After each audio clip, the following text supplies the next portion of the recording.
BSides DC would like to thank all of our sponsors, and a special thank you to all of our speakers, volunteers, and organizers for making 2018 a success. Thanks for having us, BSides as well as the audience. Thank you for being here, really appreciate it. Today we're going to talk about red team, blue teaming, and obviously in the context of attack. So let's get going. So my name's Jamie. Slide says I like sports, I like dogs, and I like random talks about anything. So if you want to hit me up about comic, dark humor, comedy, anything like that, feel free. And I'm Daniel Weiss. I've been at MITRE for a little over a year. Clearly I like emojis, as well as sports and all that kind of stuff, travel. And there's my Twitter handle as well. So keep things sweet and short. We're going to go over 3 main topics today. We're going to talk about what is attack. I know you might have been floating around, you might have heard of it, you might be using it. Hopefully we'll add some value, as well as operationalizing attack. That's really the focus of our talk. Mostly focus on building an environment as well as assessing the environment, and hopefully setting you up for profiting and going forward with future success. So our objective from the day is you've probably heard from attack, you've probably heard the concept bumping around, floating around in Twitter space, blogs, etc. But obviously we're not going to push it down your throat. We don't want to prescribe something that might not be right for you. But we do believe that this is a really good solution, and hopefully through our talk today we can set you up and just kind of inspire you to at least take a nibble. Is it applicable for what you're doing? We're all security practitioners. We have different needs, but we do believe that attack is a great solution for a wide gamut of operations and requirements. So once again, key takeaways, keep it short and simple. 3 main points, and we'll circle back to this at the end just to make sure we covered everything. But first off, you shouldn't just be focusing on initial access. There's much more to adversary behavior than just initial access. So if you're prepping your exterior wall for just stopping at a breach, I don't think that's going to work, and we can hopefully make a good case for why that's the case. Secondly, security anything should account for and include post-compromise activity. So tying back to that first point, not even just blue, red teaming defense, but also things like procurement, management, engineering, security design, etc. You need to keep in mind that post-compromise perspective. And finally, attack, tying back to those first 2 points, is a common language and perspective that can tie it all together and hopefully add value. So, like I said, hopefully we try to make these 3 points and do justice here. So, what is this attack? You might have seen it bounce around, various different special characters. So first thing to point out, it is an ampersand. It is an acronym, so it stands for Adversary Tactics, Techniques, and Common Knowledge. Basically, as the name implies, the inspiration came from, as a defender, one of the experiments we did within MITRE is breaking down and really understanding what adversary behavior is. So decomposing that into a sort of cyber playbook. Basically, one of the great things about attack is not just a cyber playbook based on the realm of possible, but breaking that down into practical, what is adversary behavior, what is commonly done in public or been reported, and where that might not be publicly available information, things that we can infer based on common red team practices and other practitioner tricks. Basically, the goal is aiding your defense with a knowledgeable threat of the adversary. One of the things one of our chief strategists always says is threat-informed defense. So, you shouldn't be defending yourself without a really good idea of what the actual adversary is going to be doing. So one of the things I mentioned in the last slide is behaviors. So why behaviors? So this is a really important thing that we've seen. There's a really good blog post a couple years ago from a guy, David Bianco, talking about the pyramid of pain. If you're unfamiliar with that, basically the idea is when defending yourself, one of the things you want to do is think about how you're going to imply cost on your adversary. So in this pyramid, what you see here is the various different artifacts of an adversary, starting at the bottom with hash values, IPs, things that are static, going up to behaviors, things that are kind of the nature of the actual execution. And on the right, you see basically a gauge or assessment of how much pain you're inflicting on an adversary by making them differ and change these different characteristics. So the idea is you kind of, as much as possible, want to live at the top of this pyramid, affecting the TTPs or behaviors, rather than making, targeting in your defenses things like hashes or IPs or domain names that could be easily changed. So breaking down what a behavior is in the attack context, what was done here is we broke down behaviors into basically whys and hows. In our nomenclature, that's tactics and techniques. Tactics being, as you see, the 11 basically principal tactics of why an adversary is doing what they're doing. It's kind of similar to a kill chain, but really just breaking out the goal, like starting at initial access all the way to command and control. And within what makes attack unique is within each tactic, we're breaking down techniques, basically implementations of said tactics, saying, not just, initial access, but in this slide, as you can see, we're breaking out like the different, basically vectors or avenues which an adversary could address this goal. So if you've seen attack, this is probably looks more familiar. Same visualization, but across the top, we have the tactics, basically the whys, and then coming down from each tactic, we have the techniques, the hows. So the granular breakout of each execution of a tactic. One thing you may think about is, if you might have noticed from that, maybe you don't care about Windows, but attack has really done a great job, not just like, drinking the Windows Kool-Aid, but breaking it out into Mac, Linux, as well as mobile, and what we call pre-attack. So that's the left of boom, more like the, doing open source intelligence, building capabilities, staging, etc. So there's pretty much full spectrum adversary behavior.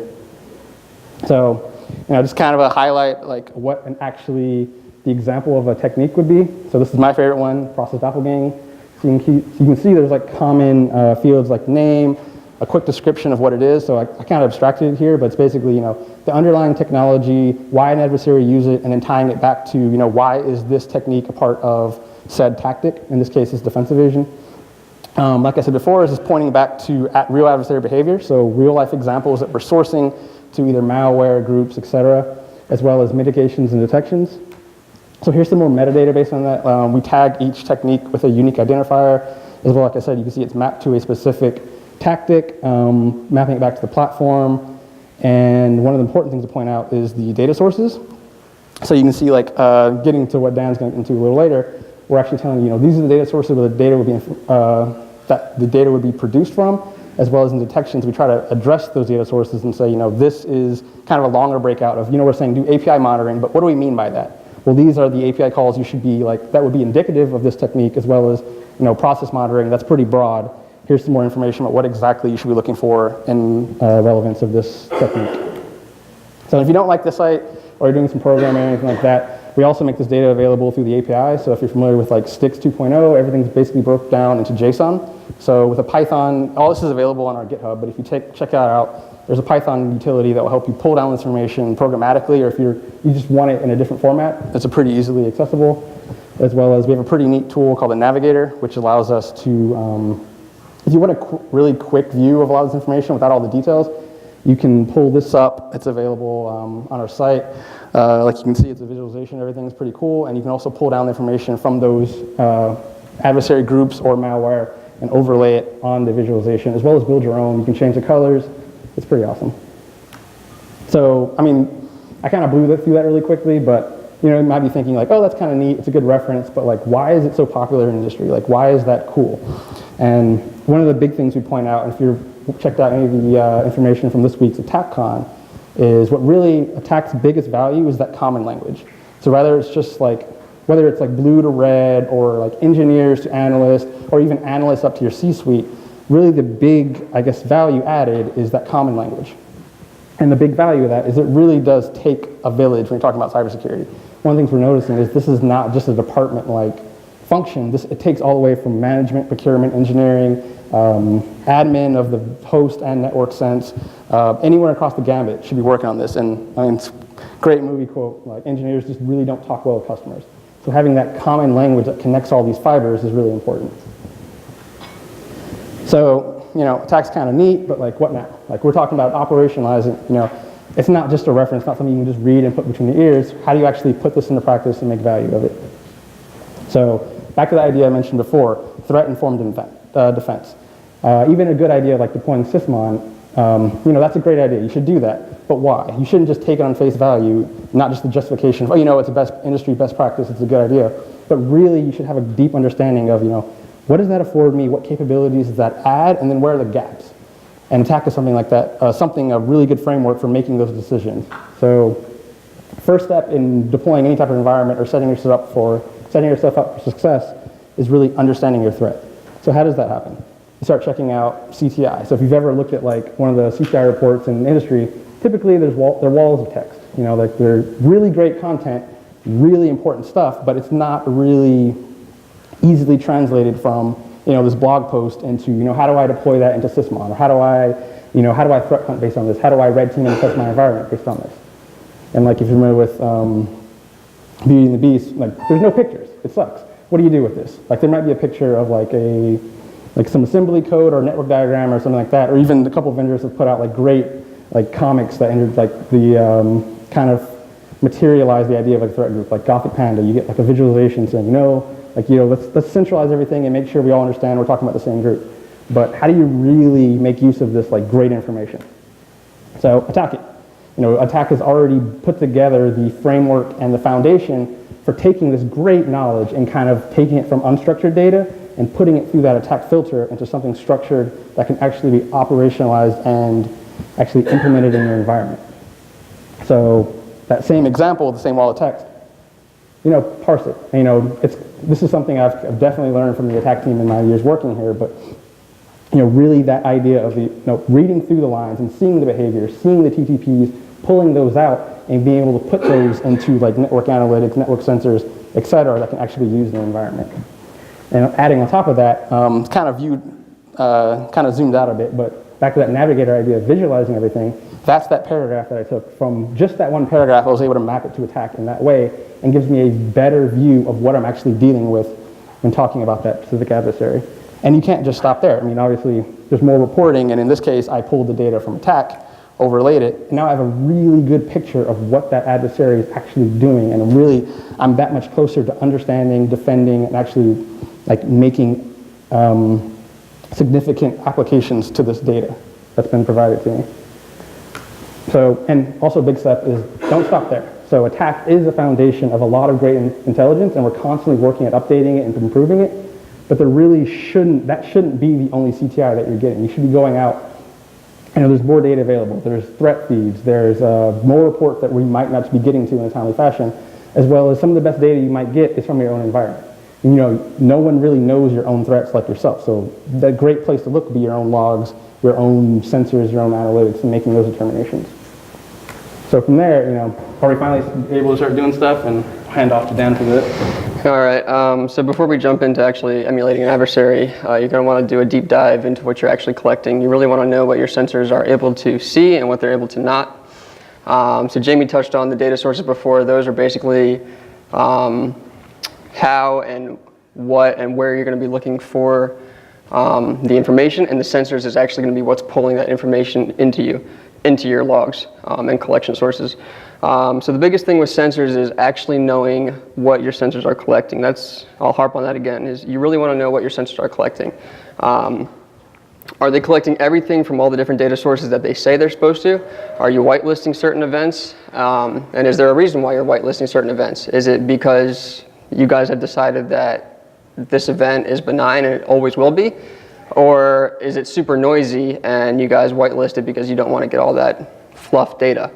Other things you want to look into for your sensors is, do you have any kind of storage limits? If you're piping all this information to the cloud, if you're paying for it, you're going to want to take that into account as well. One that I think is pretty interesting is, are your sensors or anywhere along the collection line, are you suppressing events that you see? And if you are, why are you doing that? Are you suppressing them every day, every week, or every logon session? If you're doing it every logon session, that's kind of scary because, me included, I never log out of my system unless I'm required to for an update.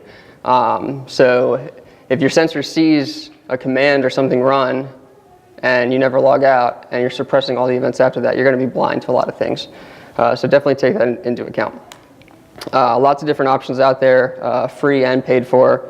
Windows Event Logs, if you're in a Windows Enterprise, is probably your main source of collection. It's baked into the operating system. It comes standard by default, and it'll give you a lot of information, process creations, network events, file creation, login, log out, all that kind of stuff. Another one I like to use is the sysinternal suite. Sysmon is basically a beefed up Windows Event Log. I'm sure you guys all know that. As long as same thing with auto runs, basically gives you information if an adversary is trying to persist in a bunch of different startup locations, like the startup folder or a registry run key, stuff like that.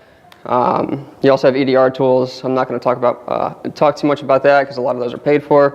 And then once you have all these sensors in place, you're going to want to pipe all that data to a common framework or a common tool. So a SIM is a good thing to use for that. EDR tools have those baked in. If you're not using an EDR tool, you're going to want to use something like the Elk Stack or Splunk, just so you have all these different sources of data in one location so your analyst can query across a broad range in one place.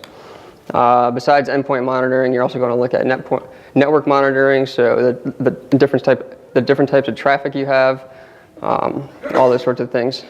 And then you could also throw in IDSs, pick up known bad stuff with the sensors as well as anomalies. So now that I've talked a little bit about sensors, I'm sure you guys already have a lot of those deployed in your environments. How do you actually know your sensors are collecting the right things? A few different ways to do that. The easiest would be atomic testing. I'll get into that later, so I'm going to skip over that for now.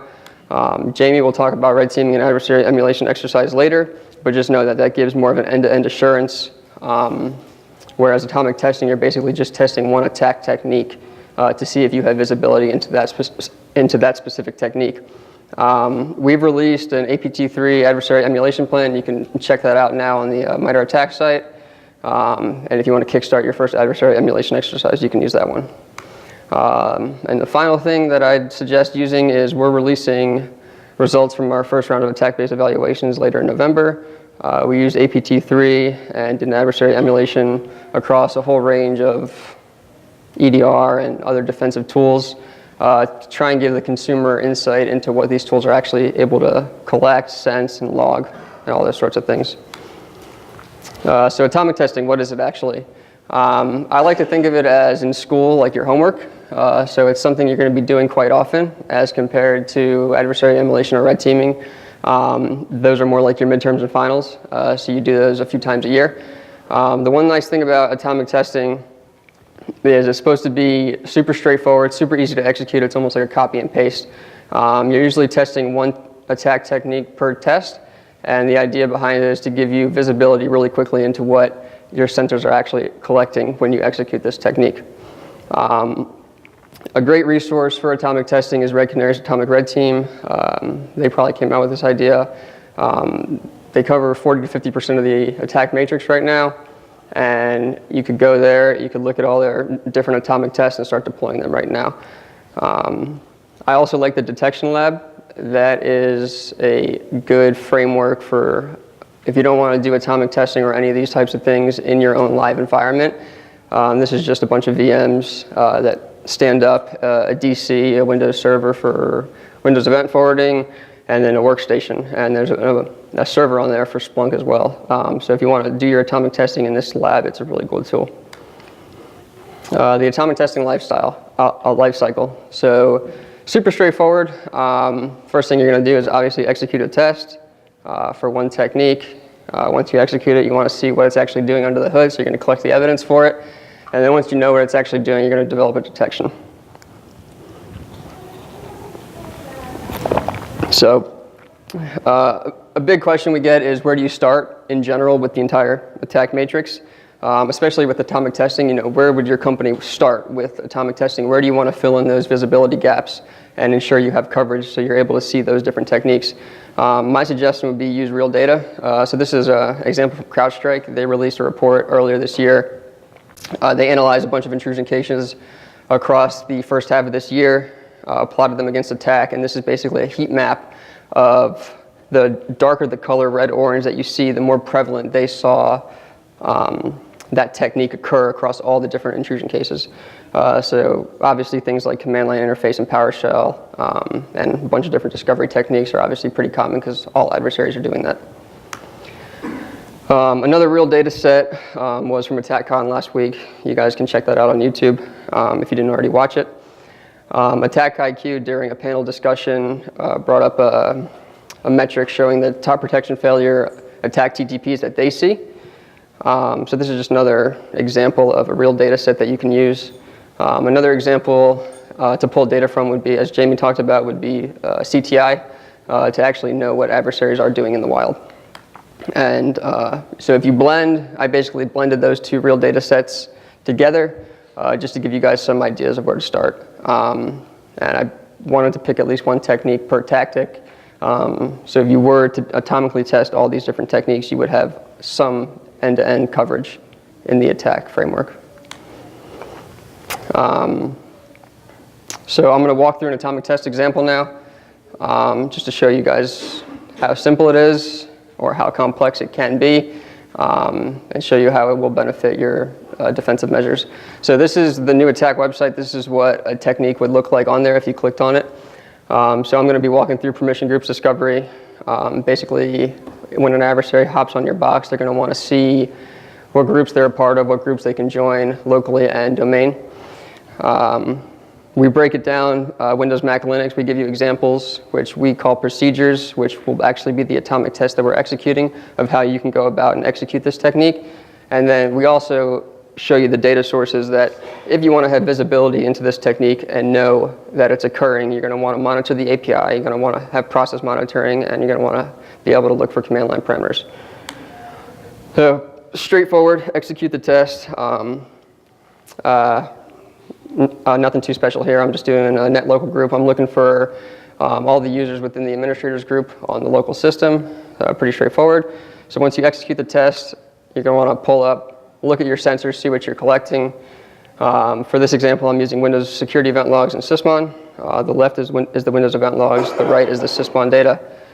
So the first thing you see, shouldn't be any surprise to you guys, is CMDs popping net, passing in the command line parameters that we saw. So you can see two of the data sources we have insight into. Same thing on the sysmon side. However, sysmon also gives you the parent command line. Nothing too interesting here. Pretty straightforward. But there is a second event to this atomic test. So you guys might not all know that net actually creates a process called net1. And that's actually what's doing the dirty work behind the scenes for this command. So we can see net1 is spawned, and that's what's running the local group administrators command. Same thing on the sysmon side. We're just also given the parent command line there. So once we've gathered our data and the evidence of the test, we want to develop some kind of detection. So this would be basically like your baseline detection. And I like to split it up because all these sensors use different field names. So we have a Windows security event log detection, and we also have a sysmon detection. Pretty straightforward. On the Windows side, we're looking for the creator process net, spawning net1 with the command line net1 local group administrator. Same thing on the sysmon side. We're just also looking for the parent command line. So this would be your baseline detection for this atomic test. Now, a big misconception, which unfortunately a lot of people do, is they're eager to go back to their attack matrix and fill in that technique with like a green circle. I'm sure a lot of you have seen like the stoplight matrix. So a lot of people want to go in and fill in that, like all the techniques green and say, we have coverage for all these things. It's not a good idea to do that. Instead of saying you have coverage or you don't have coverage, I would give a confidence, kind of going back to that heat map. Maybe the darker the color, pick one color, and the darker the color, the more confidence you have in having coverage and detecting that technique. Because you'll never be able to detect 100% all the different ways that adversaries are executing one technique. If you take the naive approach, our adversaries are basically going to be laughing at you. We won't take the naive approach. We'll go back to the drawing board. We're going to recycle through that atomic testing life cycle. So a bunch of different resources out there. Red Canary, again, you could use them, see if they have any other atomic tests for this technique. You can go back to the MITRE ATT&CK Framework. We had a few listed there as well. But look at Twitter, look at GitHub, look at Google. Look at other ways, put on your red hat and look at other ways that you can execute this one technique, because there are going to be other ways that you can do it. On the bottom, I just gave you some examples. So we executed it through command line, through command prompt, but can you execute this through WMI or PowerShell, or can you throw obfuscation in there to kind of throw off your defender? All those kind of things you want to take into account. So again, we're going to go back through that life cycle. First thing we do is execute the test. I tried to throw a bunch of different ways of throwing off the analytic in this one query, all right, in this one command line, excuse me. So the first thing is camel casing. It doesn't matter if you use capital letters or lowercase letters, the command will still run. You can put ticks. You can put ticks in between or quotes in between characters. That doesn't matter because it's all treated like strings. You can put the escape character anywhere you want. As long as you're not putting an escape character after that caret, it'll just drop it at runtime. And then this was pretty cool. It was discovered by Daniel Bohan. He wrote a blog post about it. If you set the command you want to run to an environment variable and pass it in at runtime, if the environment variable is numbers instead of letters, it barfs on sysmon, and I'll show you that in a little bit. So on the Windows side, we see the exact same thing. We see the command we ran. However, on the sysmon side, sysmon doesn't know what the heck's going on. It says the security ID structure is invalid. It doesn't know what's going on when you pass in that environment variable. So the first one we did was we set, in the first CMD spawn, we set the environment variable, and then we pass it into another CMD and actually call that. So this is what you'll see for there. On the sysmon side, again, you're still blind to what's going on. But the interesting thing is sysmon actually figures out what's going on, because you see now the parent command line actually shows that you're trying to pass in that environment variable. So that was kind of interesting. And then finally, you actually see that CMD passing in the environment variable and running net1. So the other thing we did was bypass calling net. You don't have to call net. You can just call net1 right away. And the good thing to know is sysmon actually figures out what's going on, and it gives you that information as well. So if we go back and try and update our detection query, we learned that now we can't rely on net always being the parent process. So you got to scratch that out and scratch out the parent command line. We can't always rely on that. And with all the other obfuscation that I threw in there, you're going to have to do some things like either put it all to lowercase, put it all to uppercase, replace the ticks, all that kind of stuff. So it gets pretty ugly looking. So let me explain how you can make that better. So what I would recommend is doing some event parsing. So once your sensor collects the information before it ships it off to your SIM or wherever you're looking at this data, do some sort of parsing. So trim down on the white spaces. You don't need all these white spaces in there. Remove balance quotes, fix all the camel case, all that kind of stuff. You can do that with some pretty simple regex. In the elk stack, you can do that at the log stash level with grok parsing. You can do that in Splunk at the forwarder level before that forwarder actually routes the events to the indexer. And if you actually implement that kind of stuff, you can get detection queries or analytics or queries or whatever you want to call it looking a lot cleaner and down to pretty simple queries. So I just threw in there, that's what I would do if you're able to implement all this stuff. But just remember, this is just one way that we can execute that one technique. So if we keep iterating through this atomic test cycle, you're going to start thinking it's a huge rabbit hole if you go down this. You might open another world, a door to another world. In a lot of cases, that is true. So you are going to have to sit down with your team and understand how far you want to go down in this rabbit hole. If you guys want to go for a breadth of coverage across the attack framework first, or drill down on techniques one by one until you go through the entire matrix. Those are two different options. Or you could go back and try and fill in more important techniques, things you think that happen a lot, or things that happen that would actually be have high severity. So if you actually do drill down, this is what one technique would look like, and this doesn't account for obfuscation or anything else. So you can see it's pretty draining if you were to drill down on one technique. There's so many different ways that you could execute that one technique to get the information that you want. And it basically boils down to, on the right-hand side, you can see I talked about that it's usually one technique per test, which is true because we were testing for permission group discovery, but there's a lot of different execution methods that you could do to obtain those results.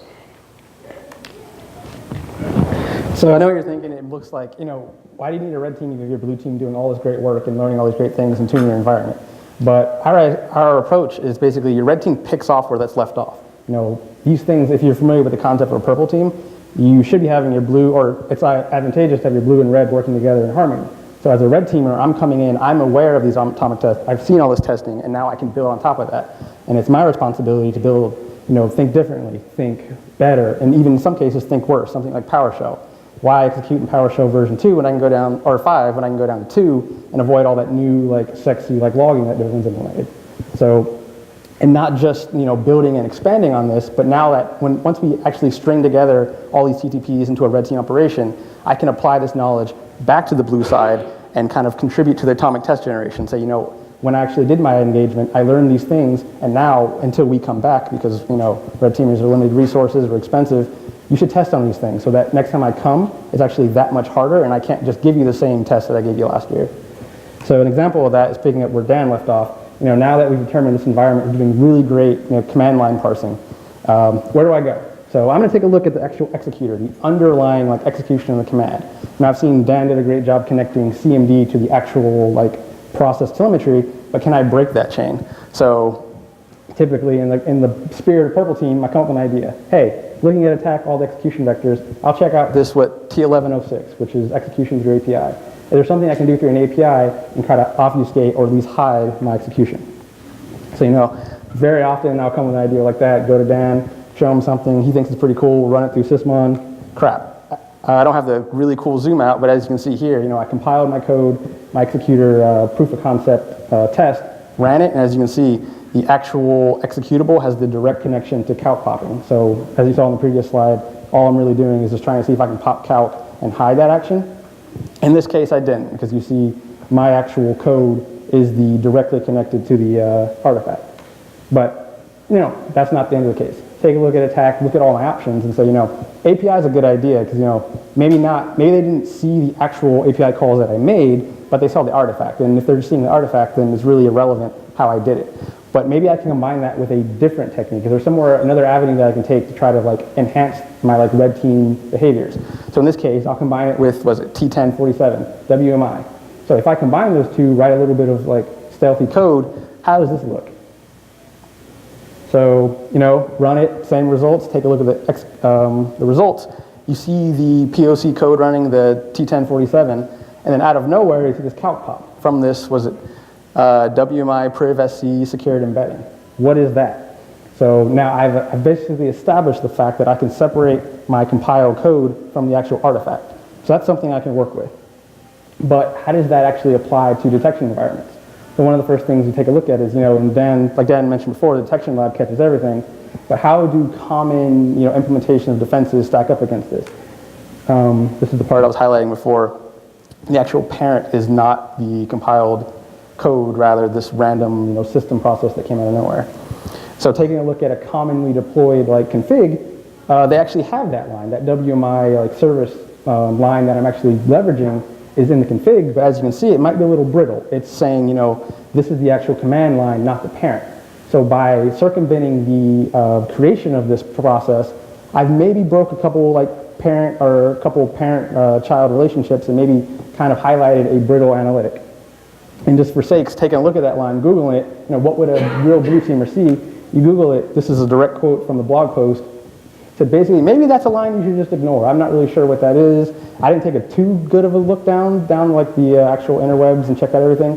But if you were just a blue teamer or somewhere in a socking or working a 12-hour shift, this might be something they would overlook. So maybe I'm onto something. It's not quite a John Cena, you can't see me moment, but maybe I embed a sleep or I do some other obfuscation, and this is something that I can actually leverage, work, and then as I blue team Dan and he thinks he's captured everything, something I can throw at him and maybe get a little win moment. So, and red teaming and applying it to this approach doesn't just stop at the TTP level. Like we mentioned before, attack covers Mac, Linux, mobile, pre-attack, but there's no reason you can't apply this to the cloud, IoT, or any other domain that you might be interested in. And with basically the same approach, build the environment, build up the detections, run an actual exercise, and use attack to capture, analyze, and codify the results, and add to the attack matrix, and within your own environment, saying, this specific environment that we're interested in, we've had our red team run, and these are the things that we learned that if an adversary was to step into this environment and was to operate post-compromise, these are the actions that they might take, and these are the things that we should really consider and have mitigations and detections for.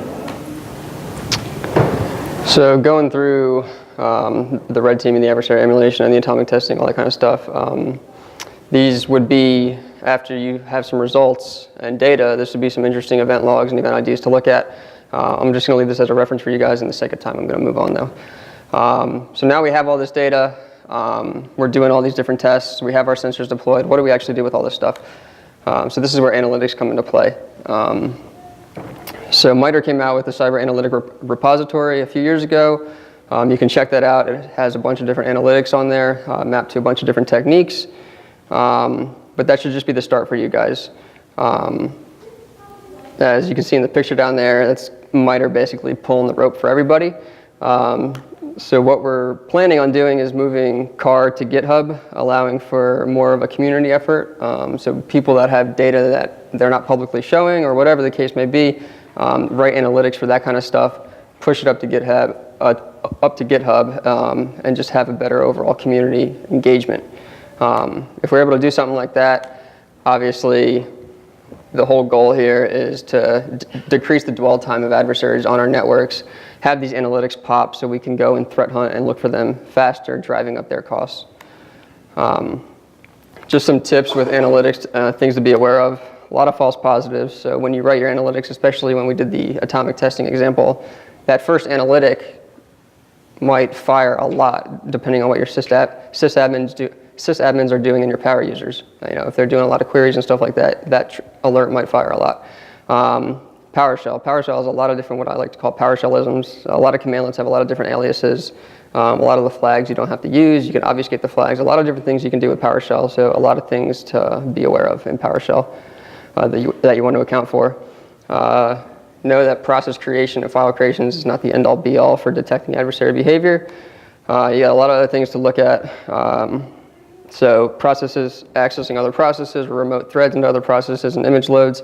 An example of that would be, you know, if you see a process accessing LSAS or a remote thread into LSAS and a few unique DLLs being loaded that have to do with passwords and crypto and stuff like that. Maybe credential dumping is going on, who knows.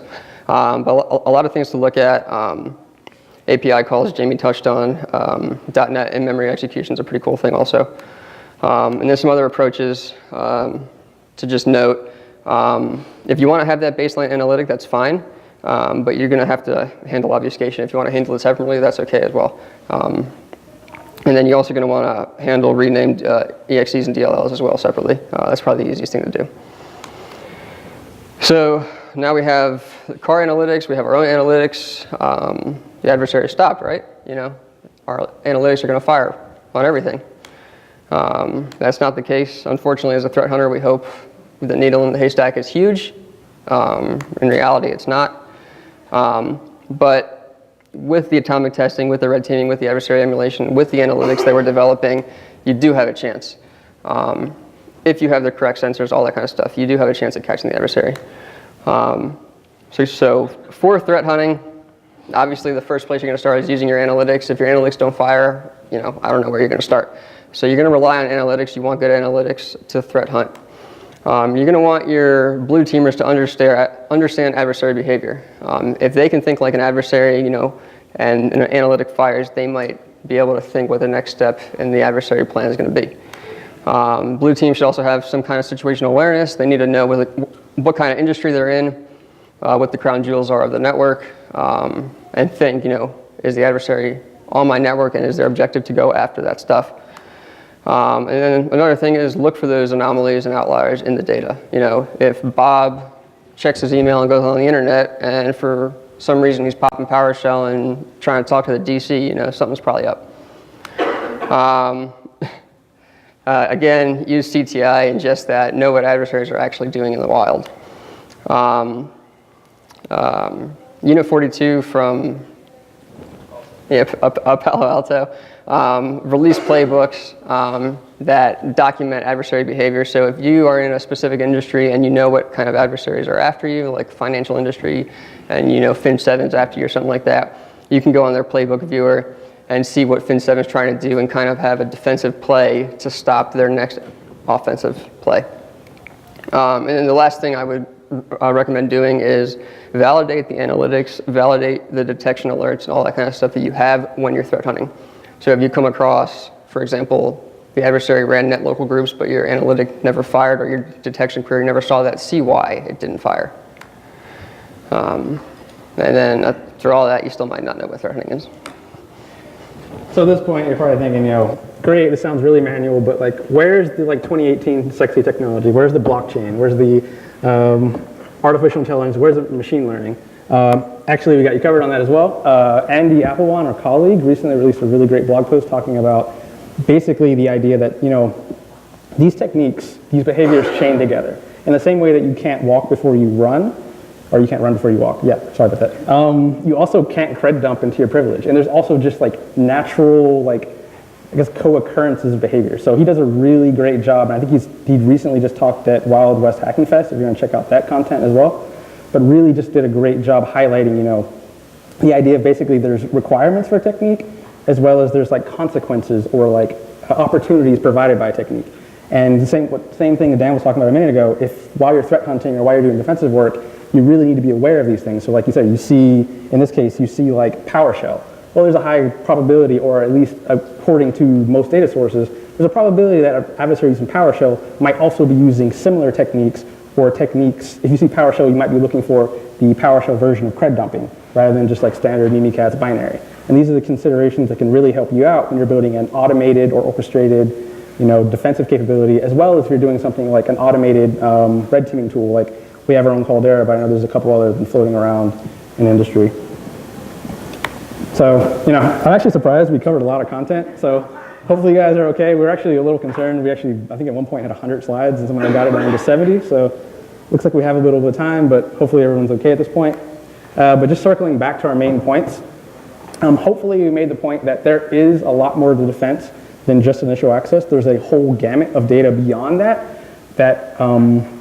you really need to consider, not just as a security practitioner, not just as a defender, but as an red team or adversary emulation specialist, pen tester, whatever you want to call it, manager, engineer, etc. These are really important things, and hopefully we made the point that ATT&CK is a really great resource for tying this knowledge together and really making those connections. So obviously we'll be here with a couple of questions. I think we have about 15 minutes. Here's some great resources that we might have mentioned. It's all linked from the ATT&CK site. So if you go to attack.mitre.org, we actually just released our new site. It's really interesting, but you'll see links to, like I mentioned before, the Navigator, the visualization tool, the Stix API, CAR, the analytic repository, as well as like Caldera, our automated red team tool, a bunch of blogs from really smart people that explain a lot of what we talked about today in greater detail, as well as other presentations and conferences and videos, etc. And reach out to us via MITRE ATT&CK Twitter, as well as the pre-attack Twitter. Or if you have any ideas, we're always looking for contributions from the community on TTPs. So if you have any ideas or have any idea for something that should be included in your attack, as well as updated, sometimes we might have missed like a detection or mitigation, or if you have some really good idea that really just needs to be included and shared within the community, definitely send that out to us. And just note, I saw a lot of people taking pictures of slides and stuff like that. If you follow on Twitter, MITRE ATT&CK, we'll post a link later with these slides up there, so you can always view them at a later time. And then I just rolled up all the tech references on one slide, so you guys can check that out as well. And from there, we'll go with questions, if there's any. Yeah. Cool. So you're going to have like a Stix or taxi feed on your site that we can subscribe to for the attack information, or is it just a format for how we can read it or use it? Or it's a static repository, so as the attack is updated, hopefully we're contributing that same content in that format. And anytime you can access the API, pull that stuff down and manipulate it. You'll create a GitHub, or if we create rules or things like that, we might be able to send them back upward, or by rules you mean detection? Detection. Like the car stuff? Yeah. Hopefully that would yeah, so we are. Oh. What was that? Oh, so the question was basically, how does Stix work? And if you have ideas for detections and other operationalization of that data, how do you contribute it? So our answer would be, Stix is a static GitHub, so it's basically an API for all that attack content, basically in a JSON format, so you can write queries, pull down what you're interested in. In terms of ideas for detections and analytics, hopefully that would go through, like Dan said, we're pushing out CAR at some point in the future to GitHub. So that would be a place to, if you have a good idea for a detection or alert for a specific technique, that would be a great place to contribute that. Yeah, you can submit pull request there. Yeah, pull request or something. And then the other question was, in the example you used, was it able to detect basically what he was trying to evade, your evasion? Is the sysmom able to detect it? So Depends on the configuration. depends on the config. Oh, the question was the execution example, the API and WMI. Yeah. Would that be detected? It also, like I kind of like tried to explain, it depends on the detection. So something brittle where it's just looking for that WMI command line as the actual executed command, it wouldn't. But in that case, it saw the process create, but there was really no connection between that and the POC executable. So that would be the red team like win that we try to leverage. And like I said, throw a sleep or some other obfuscation, like I guess time variant to try to expand that out and separate those two events. Yeah, it'll come down to your sysmon configuration as well, depending on what you're including and excluding in the sysmon capture. And API in general is pretty tricky, so just note that. Cool. No other questions? I guess we'll hang around up here or be out in the hallway, but thank you for your time. Really appreciate it.